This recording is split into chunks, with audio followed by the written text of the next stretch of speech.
Germany নিয়ে আসেন, Switzerland নিয়ে আসেন, সব যুক্তি উদাহরণ নিয়ে আসেন ভাই। আমাদের দেশের বাস্তবতা হলো, এই দেশে রাজনৈতিক দল হলো বেসিক্যালি দুইটা, আওয়ামী লীগ আর বিএনপি। শেখ হাসিনা খারাপ ছিল, আপনি আমাকে বলেন আওয়ামী লীগের খারাপ দল, আপনি নির্বাহী আদেশে তাকে নিষিদ্ধ করছেন।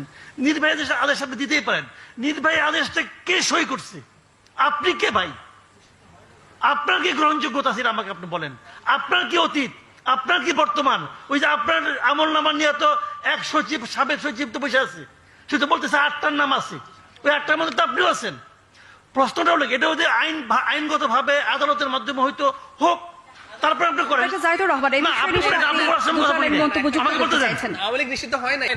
আচ্ছা, আওয়ামী লীগ কি নৌকা আমাকে থাকবে? আমাকে বলতে দেন, আমাকে শেষ করেন, তারপর আপনি বলেন। আপনি আমাকে বলেন ব্যালট পেপারে কি নৌকা থাকবে? থাকবে না। তা আর আলাপ করে লাভ আছে? ওই আধ্যাত্মিক আলাপ করে লাভ আছে কোনো? ওই সময় আলাপ করেন আপনি, ব্যাকরণ নিয়ে আসেন, অমুক নিয়ে আসেন, তমুক নিয়ে আসেন, ব্যালট পেপারে নৌকা থাকবে কিনা, দ্যাট ইজ দ্য পয়েন্ট। কারণ আমি বলতে চাচ্ছি আওয়ামী লীগের স্বার্থ নিয়ে আমার কোনো কথা নাই। আমার কথা হলো, যে লোকটা সারা জীবন নৌকায় ভোট দিয়েছে, তার জন্য আপনি কি রাখলেন? বৈঠাও রাখবেন না, জাহাজও রাখবেন না, তো সে কি করবে? তার অধিকার তো আপনি ক্ষুণ্ণ করলেন। একটা রাষ্ট্র, একটা সরকার যখন এই ধরনের কাজ করে,